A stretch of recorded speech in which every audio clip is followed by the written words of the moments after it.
Pada suatu hari, Yesus bersama murid-muridnya pergi ke desa-desa di sekitar Kaisarea Filipi. Di tengah jalan bertanya kepada murid-muridnya, kata orang, siapakah aku ini? Para murid menjawab, ada yang mengatakan Yohanes Pembaptis, ada juga yang mengatakan Elia, ada pula yang mengatakan seorang dari para nabi. Yesus berkata kepada mereka, tetapi menurut kamu siapakah aku ini? Petrus menjawab, engkau adalah Mesias. Lalu Yesus melarang mereka dengan keras supaya jangan memberitahukan kepada siapapun tentang Dia. Kemudian mulai Yesus mengatakan kepada mereka bahwa Putra Manusia harus menderita, harus menanggung penderitaan. Dia akan ditolak oleh tua-tua, oleh imam-imam kepala dan ahli-ahli Taurat, lalu dibunuh dan dibangkitkan sesudah 3 hari. Hal itu dikatakannya dengan terus terang. Tetapi Petrus menarik pusat samping dan menegurnya dengan keras. Lalu berpalinglah Yesus dan sambil memandang murid-muridnya, Ia menegur Petrus dengan keras, "Hendaklah iblis, sebab engkau memikirkan apa ditinggalkan oleh Allah, melainkan apa ditinggalkan oleh manusia." Lalu Yesus memanggil orang banyak dan murid-muridnya dan berkata kepada mereka, "Jika seorang mau mengikuti aku, ia harus menangkal dirinya, memangku salibnya, dan mengikuti aku. Karena siapa saja yang mau menyelamatkan nyawanya, ia akan kehilangan nyawanya karena aku dan karena Injil. Ia akan menyelamatkannya."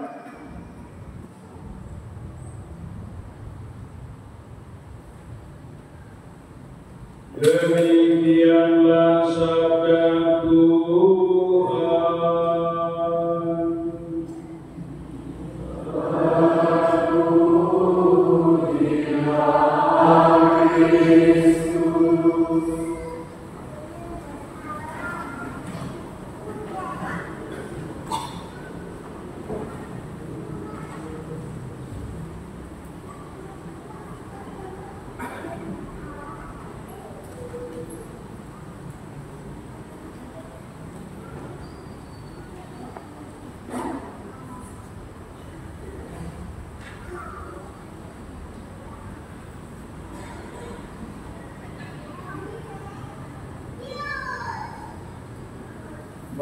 Ibu, saudara-saudari, adik-adik umat beriman yang dicintai Tuhan.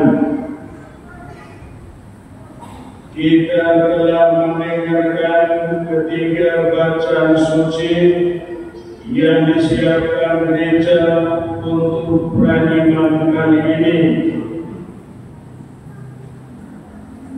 Dari bacaan-bacaan suci ini, saya mengajak Bapak Ibu saudara-saudari untuk mendalami firman Tuhan ini, supaya kita menggunakannya sebagai pedoman petir kita sebagai putra-putri Allah.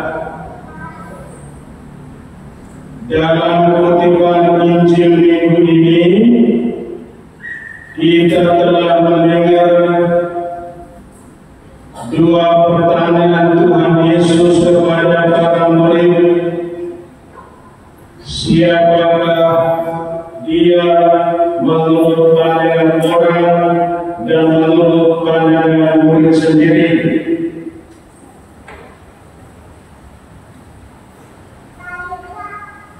Saya mengajak Bapak Ibu saudara-saudari untuk melihat kebiasaan yang dimiliki manusia ketika manusia hidup dan ada bersama dengan pribadi-pribadi yang lain.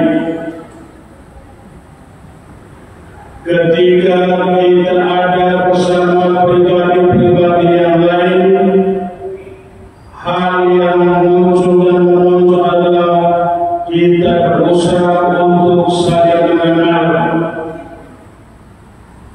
Dengan mengenal, maka kita dimampukan untuk berjalan bersama, untuk hidup, untuk saling melengkapi, menikmati rahmat dan kemuliaan Tuhan. Pertama-tama saya mengajak Bapak Ibu saudara-saudari untuk melihat bacaan pertama minggu ini yang diambil dari kitab Nabi Yesaya bab 50 ayat 5 sampai 9a. Dalam kutipan ini kita bisa mendengar pengenalan yang mendalam yang dibuat di saya kepada Tuhan Allah sendiri.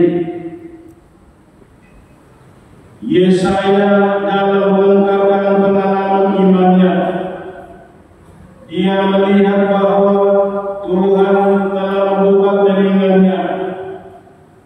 Ia tidak memberontak, tidak berpaling ke belakang.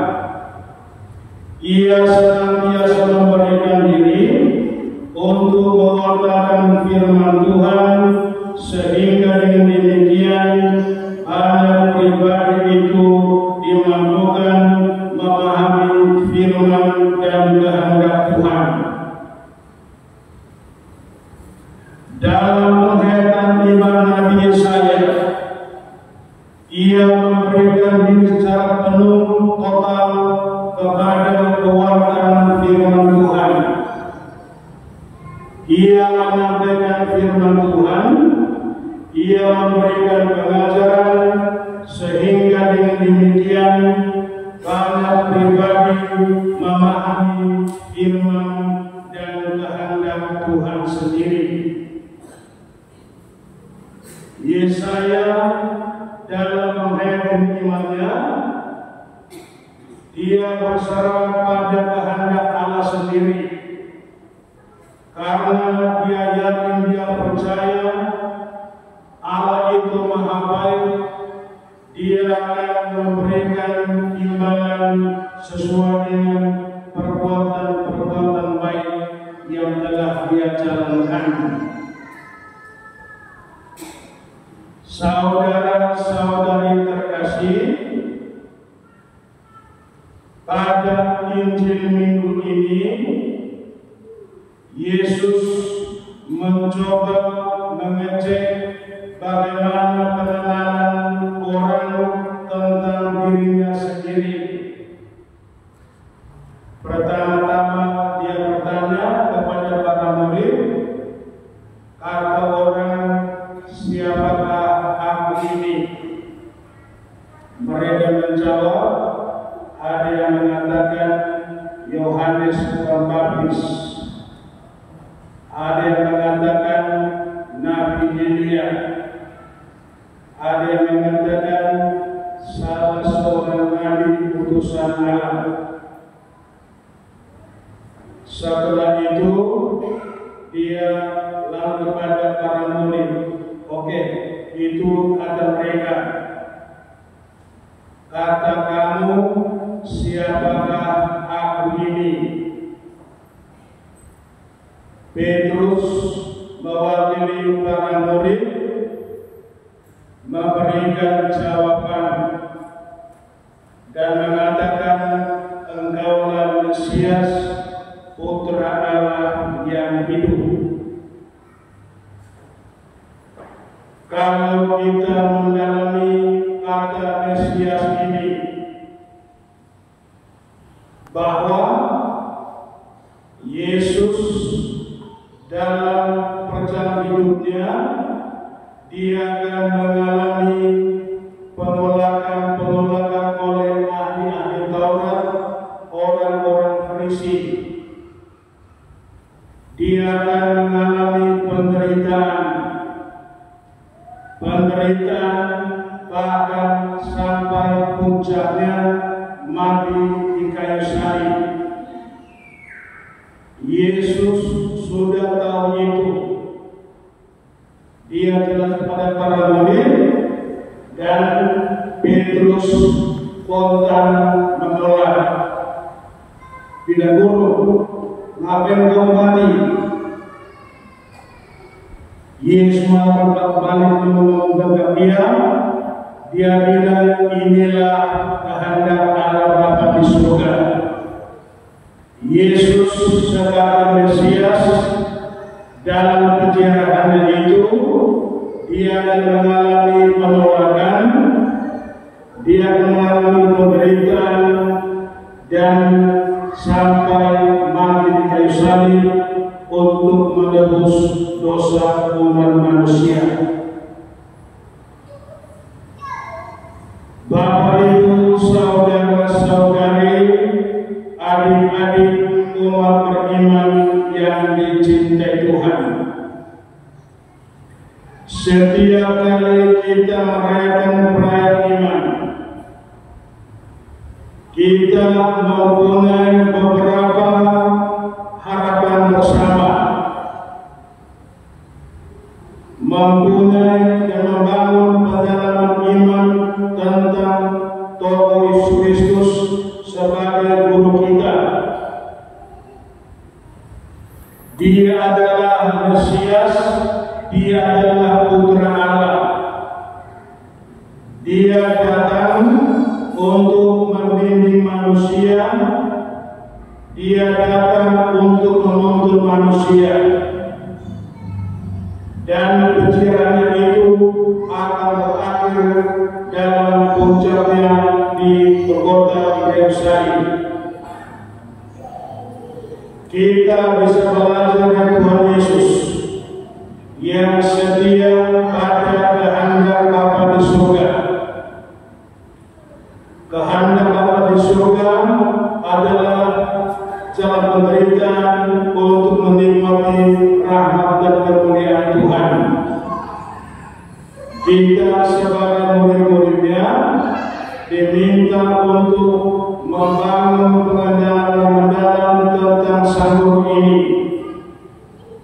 mencontohi perbuatan-perbuatan unggul yang telah dilakukan Yesus, dan kita pun hendaknya berjalan sebagai putra-putri Allah, menjalankan firman Tuhan supaya dengan demikian nama Tuhan itu semakin dimuliakan.